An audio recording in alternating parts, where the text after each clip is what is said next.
A paz do Senhor, povo de Deus, que a graça do Senhor Jesus esteja sobre cada um de vós. Me chamo Israel Lucas e servimos a Deus como pastor auxiliar na Igreja Evangélica Assembleia de Deus em Caxias, aqui no estado do Maranhão. O nosso pastor presidente é o pastor Caetano Jorge Soares. E aprove a Deus nós darmos continuidade nas ministrações da Escola Bíblica Dominical, revista de adultos, do primeiro trimestre de 2022. E o tema da lição de hoje é a lição de número 4, 23 de janeiro de 2022. O tema, a estrutura da Bíblia. Repetindo, a estrutura da Bíblia Sagrada. É basicamente o tema que nós iremos desenvolver dentro da construção teológica proposta pelo pastor Batista. Douglas Batista é o pastor comentarista da presente lição. Pois bem, nós já falamos sobre a autoridade da Bíblia, que foi a lição de número 1. Falamos também a respeito da inspiração divina da Bíblia, propriamente um aspecto mais doutrinário, exegético, e também sobre a inerrância da Bíblia Sagrada. Fizemos no último vídeo uma diferenciação da inspiração, da inerrância, dentro daquilo que já entendemos sobre a sua autoridade. E seguindo essa lógica teológica, nós iremos hoje, na lição de número 4, falar propriamente da estrutura da Bíblia Sagrada, o cânon das Sagradas Escrituras, tanto no Antigo Testamento como também no Novo Testamento. A formação dos livros tidos como canônicos, aqueles que foram reconhecidos pela igreja, ok? Então será o assunto da presente lição. Espero que o querido irmão, querida irmã, seja edificado na palavra de Deus, que possamos crescer juntos na graça e no conhecimento e venhamos a servir melhor o reino do Senhor com aquilo que Ele tem proporcionado a cada um de nós. Que Deus te abençoe. Deixe o seu comentário, compartilhe esse vídeo para mais pessoas, deixe o seu gostei e que juntos venhamos a dar o nosso melhor na obra do Senhor. Amém? Pois bem, vamos lá. Lição de número 4, 23 de janeiro de 2022. Temos aqui o texto áureo, Lucas capítulo 24, verso 44. A verdade prática, recomendo que os queridos professores leiam em sala de aula. Temos aqui o primeiro tópico, que é onde nós iremos desenvolver a respectiva lição. O primeiro tópico trata sobre como a Bíblia está organizada. E temos algumas definições. Mas antes disso, eu quero que o querido professor acompanhe em nosso slide, a respeito da estrutura da Bíblia. Eu trouxe aqui rapidamente um texto do dicionário de Wilmington, a versão cronológica, o volume 1, que trata a respeito da formação da Bíblia Sagrada. Então, preste bastante atenção nesse texto, muito interessante, querido professor, pode usar até como abertura ali, dentro de um aspecto introdutório em sala de aula, na Escola Bíblica Dominical. O texto diz assim: na Assembleia da Eternidade passada, a decisão divina foi tomada, e até hoje os anjos e os mortais tendem a se sobressaltar, maravilhados ao ponderar sobre as implicações desse plano forjado insondavelmente. No tempo certo, o Filho de Deus, isento de pecados, visitaria um planeta amaldiçoado e derramaria seu sangue por seus habitantes pecadores.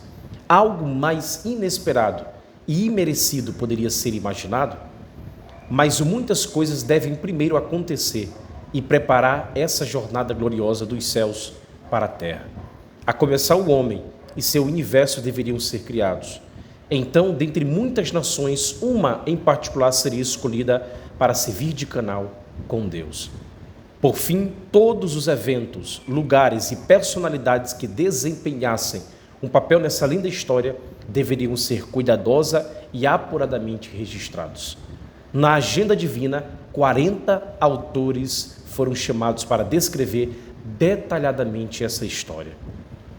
Moisés foi o primeiro e Malaquias o último escritor. Contudo, Deus não tinha pressa alguma para completar seu maravilhoso manuscrito.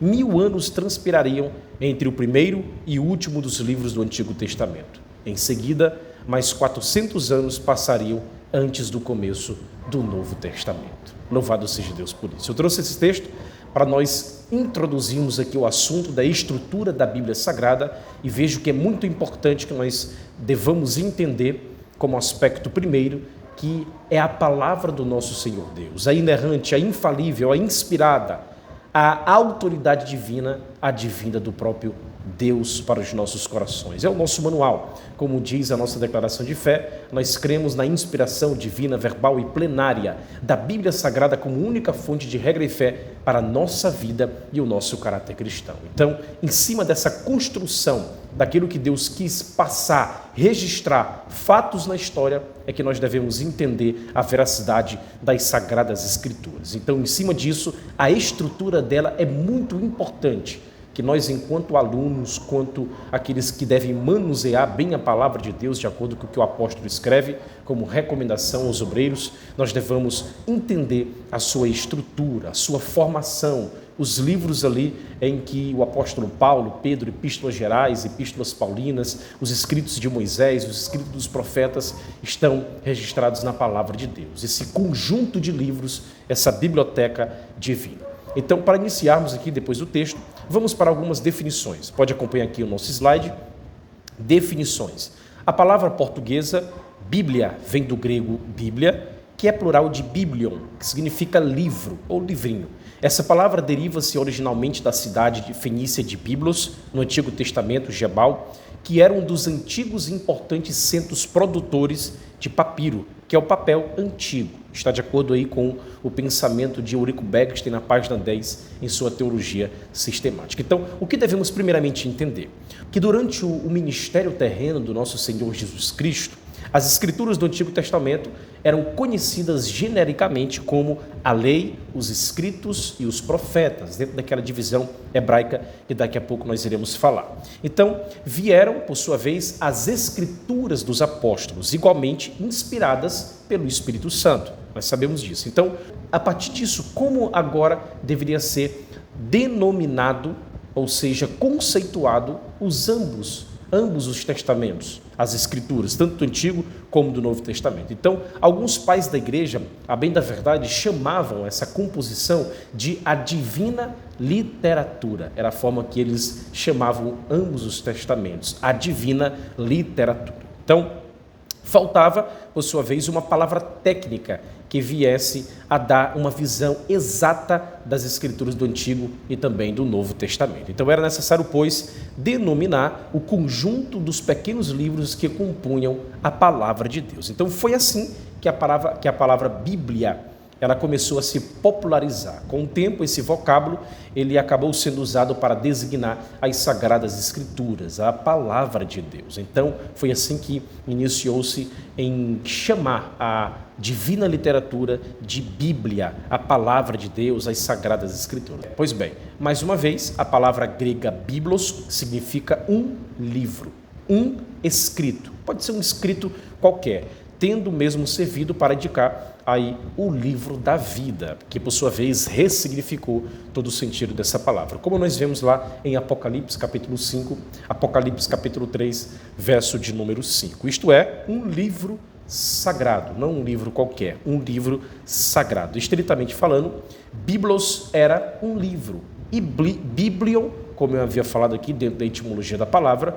um livrinho. Pois bem, a título de curiosidade, os queridos irmãos podem anotar, o papiro ele começou a ser utilizado a partir do século XIII, aí no registro de livros bíblicos e litúrgicos. A partir do século XIII foi dado início ao uso deste material para registrar tais eventos e histórias da Bíblia Sagrada. E o pergaminho, a partir do século III. Tanto os originais quanto as primeiras cópias do Novo Testamento foram preparados em papiro. É interessante nós entendermos isso. Principal material da escrita antiga. Na antiguidade, usava-se bastante o papiro, o pergaminho, alguns mais antigos, até mesmo em pedras, como no caso da lei de Moisés. Ok? É a primeira definição que temos aqui como verdade. Segunda definição, eu trouxe aqui o pensamento de Claudio de Andrade, página 20, na sua teologia sistemática pentecostal, com vários autores. Ele diz o seguinte: a palavra Bíblia é o plural de biblos.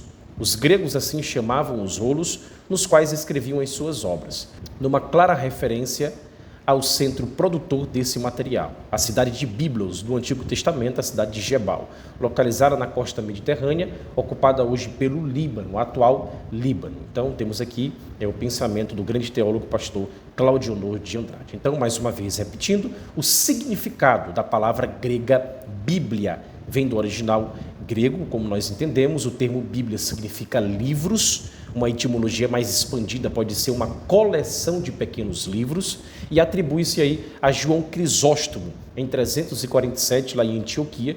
Ele foi um arcebispo de Constantinopla, essa disseminação do uso desse vocábulo, né, para se referir à palavra de Deus como Bíblia. Então, alguns teólogos convencionam dizer que foi a partir de João Crisóstomo a menção para a Bíblia Sagrada no que se refere à sua a conceituação, à sua definição, ok?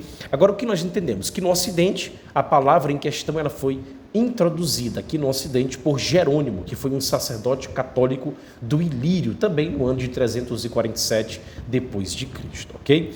Tradutor aí, por sua vez, da famosa Vulgata, né? Da famosa Vulgata, o qual costumeiramente chamava antes Bíblia de um sagrado livro ou também de biblioteca divina. Eram termos usados para se referir ao conjunto de 66 livros, ok? Então, o que nós entendemos aqui, para resumir, que desde João Crisóstomo e Jerônimo, os livros do Antigo e do Novo Testamento passaram a ser universalmente conhecidos como Bíblia, a partir desses dois grandes homens ao longo da história. Então, na qual judeus e cristãos baseiam a sua fé. Nós sabemos disso, que os judeus não creem no Novo Testamento, apenas no Antigo Testamento, ainda estão esperando o Messias, mas os protestantes, os cristãos, nós entendemos que ambos os testamentos são inspirados ali pelo próprio Deus, ok? É desta forma que nós devemos entender essas definições. É muito importante refrisar, repisar juntamente com os alunos esses conceitos em sala de aula, para deixar bem claro quanto à definição, a etimologia, a formação, a primeira vez que foi mencionado, a progressão dentro de um estudo diacrônico aí da palavra Bíblia, de como surgiu o entendimento desta palavra, ok? O autor, o pastor Douglas Batista, ele traz alguns nomes, chaves e títulos para a Bíblia e porções da Bíblia. Eu fiz aqui minha própria lista, expandi mais um pouco. Querido professor ouvinte, o querido aluno que está nos acompanhando, pode usar em sala de aula. Então, aqui eu trouxe mais ou menos 30 nomes. Acompanhe aqui nosso slide, vou citar algum deles. O livro de Moisés, o livro da profecia, o livro do concerto, o livro da lei, o livro dos profetas, aqui preceitos, pergaminhos, palavras vivas, oráculos vivos, palavra de vida, palavra do Senhor, palavra da verdade, palavra de Cristo, palavra de fé, o evangelho da graça, o evangelho de Deus, escrituras, santas escrituras, lei, profetas, preceitos. Então, aqui são os vários nomes e títulos para a Bíblia e para porções da Bíblia. Então, querido professor, pode abrir esses textos em sala de aula e ler juntamente com os seus alunos. É muito importante para que nós possamos entender os vários nomes que fazem referência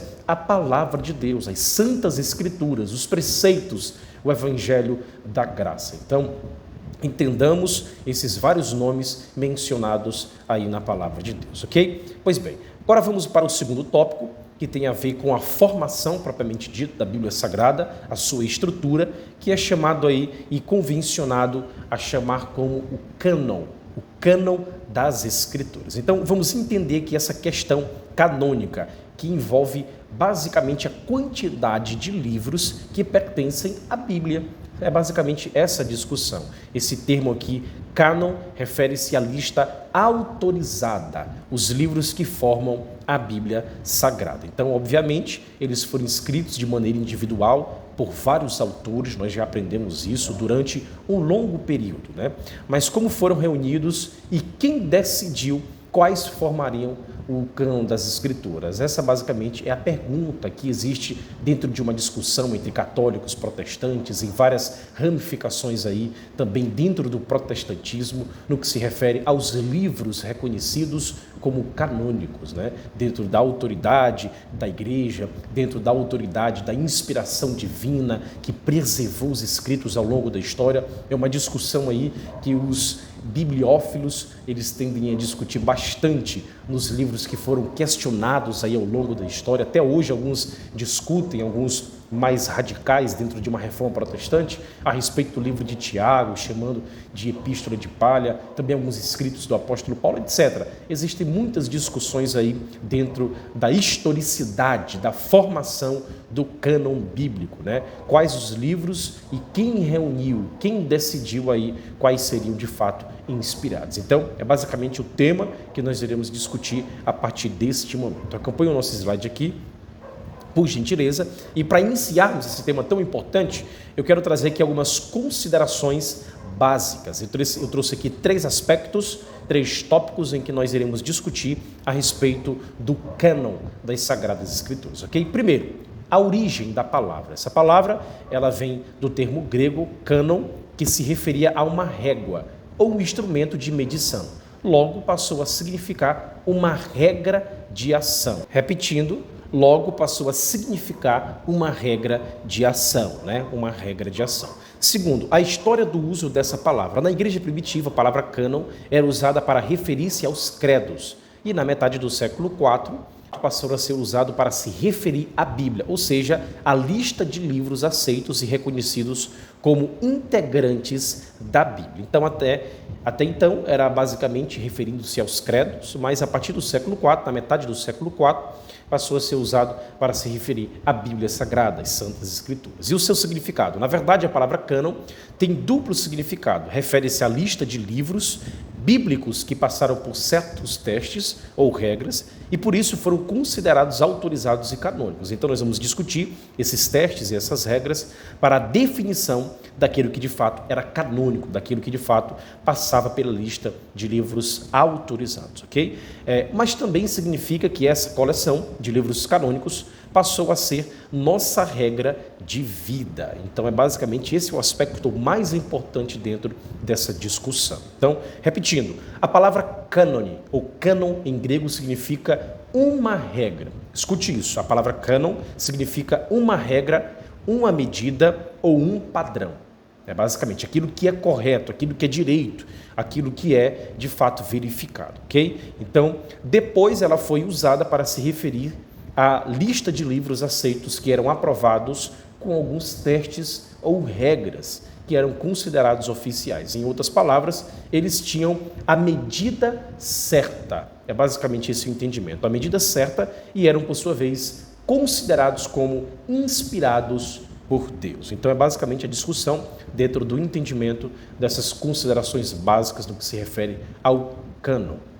Agora, eu trouxe aqui 4 aspectos para nós entendermos melhor essa questão da canonicidade a respeito das Sagradas Escrituras. Primeiro, o primeiro fator que nós devemos entender é a importância dessa autenticação, sendo até mesmo redundante, daquilo que a palavra de Deus diz para nós por meio dos seus escritos. Agora entendemos o seguinte, é essencial lembrar, nós já discutimos isso, que a própria Bíblia Sagrada, ela autentica a si mesma, pois todos os seus livros foram inspirados por Deus. É isso que Paulo diz ao jovem pastor Timóteo, no livro que ele escreve, a sua última carta, em 2 Timóteo, capítulo 3, verso 16. Nós sabemos disso, nós aprendemos, fizemos a exegese desse texto. Então, em outras palavras, os livros eram canônicos no momento em que iam sendo escritos. É uma verdade. Então, seria desnecessário, por exemplo, esperar que vários concílios examinassem um livro para determinar se ele era ou não aceitável. Então, a sua canonicidade era inerente a cada um deles, pois de fato provinham do próprio Deus. Então, é uma verdade que devemos entender como absoluta. Essa discussão da autenticidade, da canonicidade, do reconhecimento dos livros que são de fato inspirados, é uma discussão para nós em relação aos vários manuscritos ao longo da história.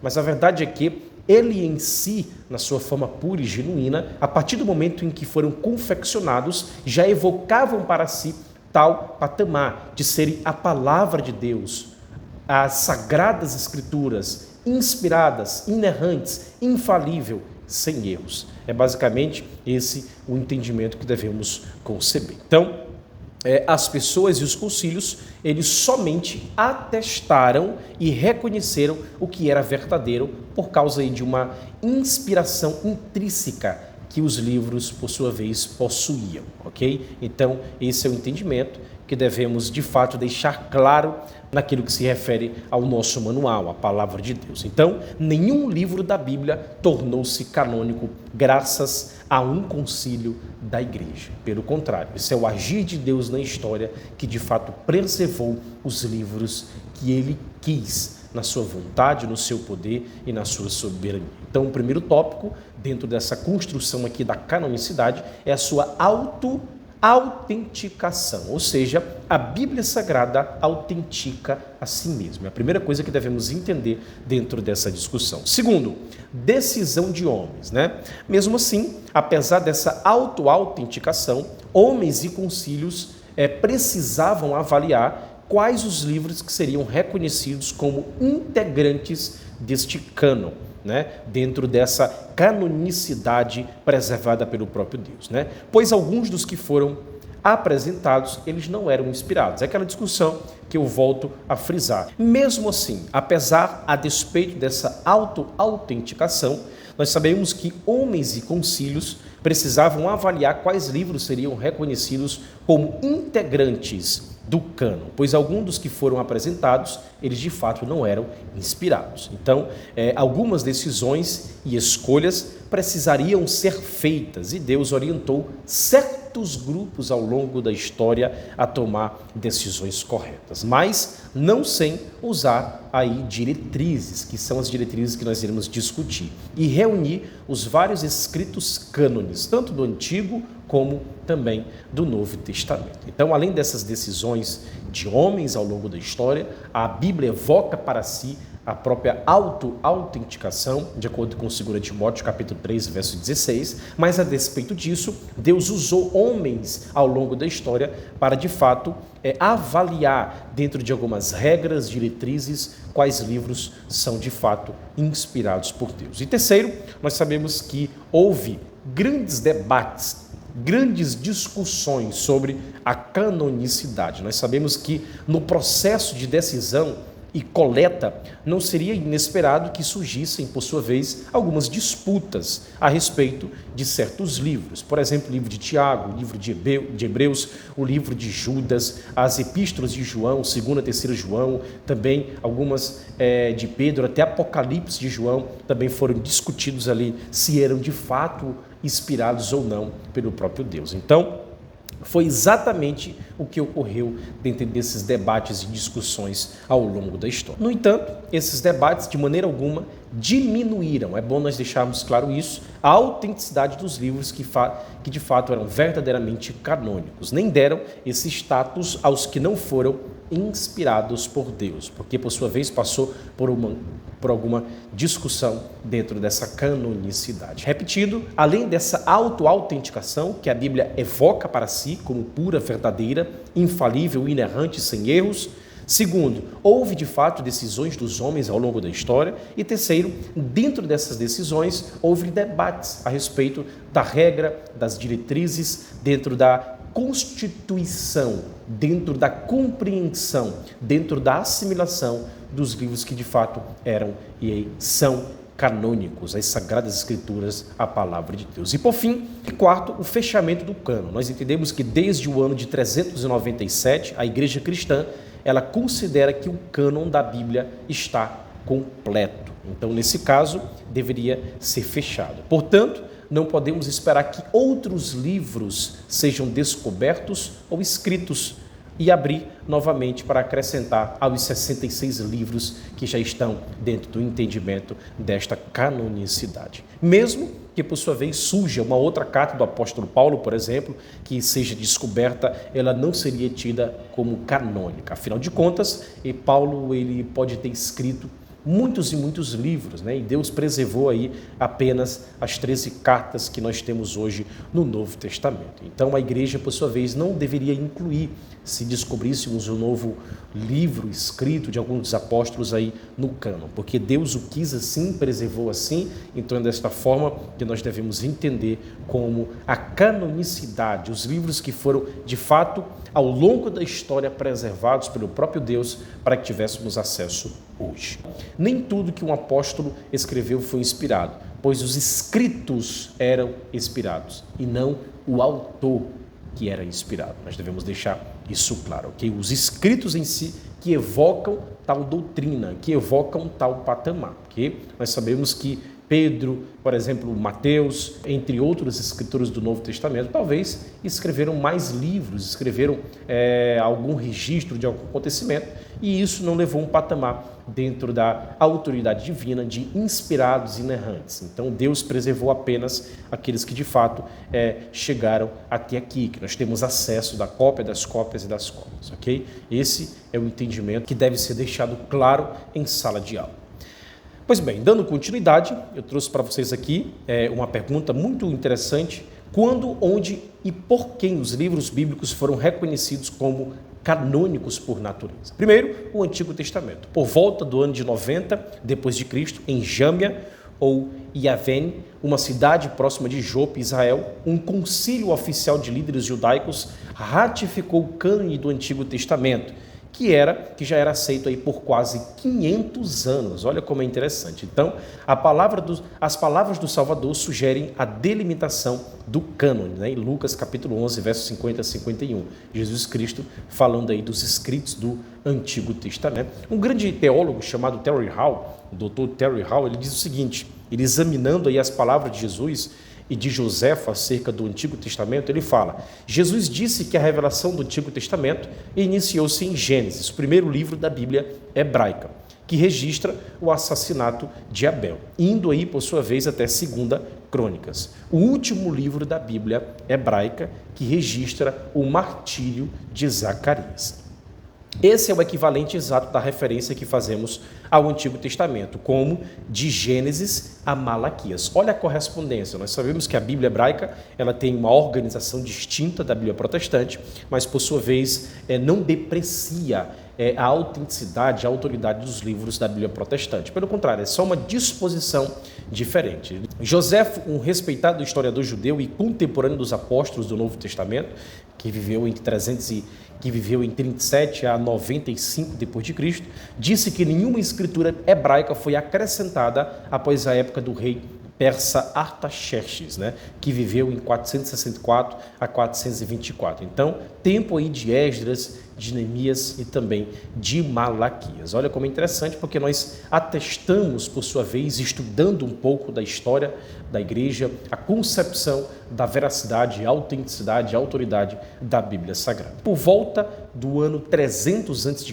no final deste ano, todos os livros do Antigo Testamento foram escritos, reunidos e reverenciados e reconhecidos como livros oficiais e livros canônicos. Muitos acreditavam que o profeta Esdras tenha liderado o primeiro conselho de reconhecimento desses livros aí do Antigo Testamento. A discussão dentro da canonicidade, dessa historiografia, desse entendimento da formação do cânon do Antigo Testamento é muito menor em relação ao Novo Testamento. Os livros do Antigo Testamento, eles foram até mesmo reconhecidos, atestados, o próprio Senhor Jesus Cristo os citou no Novo Testamento, ali dentro da divisão da Bíblia hebraica. Então nós entendemos essa discussão mais tranquila dentro do reconhecimento dos livros do Antigo Testamento. Agora, por sua vez, do Novo Testamento, a discussão foi maior. Eu trouxe aqui, acompanhe nosso slide, os livros do Novo Testamento. Eu trouxe aqui a cronologia. Em 100 depois de Cristo, as epístolas de Paulo podem ter sido reunidas nessa data primitiva. Em 150 depois de Cristo, Policarpo, discípulo do apóstolo João, citou 2/3 do Novo Testamento em uma carta. Em 170 depois de Cristo, Irineu, discípulo de Policarpo, citou ou considerou 23 dos 27 livros do Novo Testamento. Em 200 depois de Cristo, nessa época, todos, exceto 11 versículos do Novo Testamento, foram mencionados em mais de 36.000 citações dos pais da igreja. Olha como é interessante. Em 363 depois de Cristo, o sínodo da Laodiceia proibia a leitura de livros não canônicos em cultos. Então, por sua vez, foi afunilando cada vez mais aí, purificando, peneirando os livros que de fato eram inspirados. Em 367 depois de Cristo, Atanásio da Alexandria foi o primeiro a declarar canônico todos os livros todos os 27 livros do Novo Testamento. Atanásio, não esqueçam disso, 367 depois de Cristo. Em 393 depois de Cristo, o Concílio de Hipona reconheceu os 27 livros do Novo Testamento como canônicos. Oficialmente, o Concílio de Hipona reconhece tais livros como canônicos, os 27 que nós temos acesso hoje. Em 397, o Sínodo de Cartago afirmou que apenas os 27 livros do Novo Testamento deveriam ser lidos nas igrejas. Então, foi, por sua vez, afunilando mais ainda o reconhecimento dos livros. E, por sua vez, em 419, o Concílio de Cartago, mais uma vez, ele reafirmou sua crença apoiando os 27 livros canônicos do Novo Testamento. Eu trouxe aqui um pensamento de um grande autor chamado Norman Geisler. Ele usa algumas metáforas para explicar o relacionamento entre a igreja e a Bíblia. Olha como é interessante. Ele fala o seguinte: a igreja é a descobridora, não a determinadora do cânone. Ela é filha e não a mãe do cânone. É a ministra, não a magistrada do cânone. É a reconhecedora, não a reguladora do cânone. É a testemunha, não a juíza do cânone. É a serva, não a mestra do cânone. Olha como é interessante. Isso é importante deixar claro para nós entendermos aí a questão da igreja no que se refere à Bíblia Sagrada. Ela que autentica, ela que ratifica, ela que retifica, é ela que dá guarida. Pelo contrário, ela apenas reconhece, ela apenas entende aquilo que foi preservado ao longo da história como livros inspirados. Não ela que determina, não ela que é, por sua vez, a mãe, a magistrada, é ela que regula, ou a juíza, ou a mestra do cânone. Pelo contrário, ela é serva, ela é testemunha, ela é reconhecedora, a igreja é ministra, a igreja é filha, a igreja é basicamente a descobridora daquilo que Deus já tinha preservado ao longo da história. Então, deixe bastante claro isso para os seus alunos, né? É necessário entender que a Bíblia não é uma coletânea autorizada de livros, mas uma coletânea de livros autorizados. É diferente. Em outras palavras, os 27 livros do Novo Testamento não eram inspirados pelo fato do Concílio de Cartago ou simplesmente por alguns pais da igreja terem declarado como inspirados, de forma em que esses concílios o reconhecessem. Pelo contrário, o concílio declarou-os assim porque já haviam recebido tal inspiração, porque já haviam, por sua vez, guiados pelo próprio Espírito Santo de Deus para preservar tal escritos como patamar de inspirados, inerrantes, infalíveis e ao longo da história. Eles apenas reconheceram aquilo que de fato Deus atestou como veracidade ao longo da história da Bíblia Sagrada. Então, eu trouxe mais uma vez para vocês aqui como a Bíblia chegou até nós, né? Ideias na mente de Deus, o primeiro entendimento, a revelação, que é o aspecto teológico aí daquilo que Deus quis passar para a mente dos autores humanos. A partir da mente dos autores humanos, os escritos, né, os manuscritos originais inspirados. Então temos revelação, inspiração. Houve aí aquilo que nós discutimos tanto do Antigo como do Novo Testamento, a canonicidade, que para definir a coleção de 66 livros, eu digo definir, porque não procurar uma outra palavra para melhor dizer, apenas para reconhecer, é a melhor palavra para nós entendermos, reconhecendo aí dentro da canonicidade, da história da canonicidade, da coleção de 66 livros. A crítica textual, uma matéria que estuda de fato essas variantes, o entendimento de algumas similaridades e divergências entre as várias cópias tanto do Antigo como do Novo Testamento. É uma matéria muito importante aí para quem gosta das línguas originais. Bíblias em grego, hebraico moderno, as traduções, inclusive a tradução em português, que é a versão em nossa língua. E o que nós temos hoje? Não é revelação e nem inspiração, é apenas a iluminação e interpretação da Bíblia Sagrada, né? Que, por sua vez, transformam isso em ideias em nossa mente, para que possamos aplicar, mudar a nossa vida e comunicar para outras pessoas. O que nós temos hoje é basicamente o contexto já completo, dentro do estudo da canonicidade, dentro daquilo que Deus revelou para os autores bíblicos e inspirou para que eles escrevessem nos manuscritos originais, os famosos autógrafos.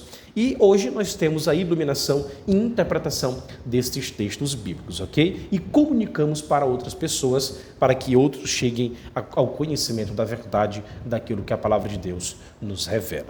E por último, eu trouxe aqui, para encerrar, a estrutura da Bíblia, o resumo daquilo que nós já construímos aqui. Você pode levar, eu peguei esse material, essa foto aí do EBD Views, é muito interessante, é um grupo que eu faço parte, e aqui traz o resumo daquilo que nós já discutimos, né? A estrutura da Bíblia, a organização da Bíblia, ela foi escrita em grego, hebraico, o dialeto também aramaico. A Bíblia foi escrita no período de 1.600 anos por 40 autores em 3 continentes, em 3 idiomas. Aqui tem um significado da palavra cânon, né, vara de medir, e as diretrizes, a avaliação para entendermos quais os livros eram inspirados ou não, no que se refere à inspiração, à aprovação do povo e também à preservação desses manuscritos ao longo da história. Temos aqui no Antigo Testamento 39 livros que compõem o Antigo Testamento, dividido em história, lei, poesia, profetas menores, profetas maiores, e temos aqui também um livro, os 27 livros do Novo Testamento, que tratam a respeito da vida de Cristo, os evangelhos, a história da igreja, Atos dos Apóstolos, que para nós pentecostais tem uma particularidade dentro daquilo que a palavra de Deus nos autoriza a termos, e as epístolas e cartas, né? E também um livro da profecia que é Apocalipse. Então, esses são os 66 livros que nós temos como aqueles autorizados, inspirados, inerrantes, que é a palavra de Deus, a divina biblioteca, as sagradas escrituras, o evangelho, preceitos e decretos do próprio Deus.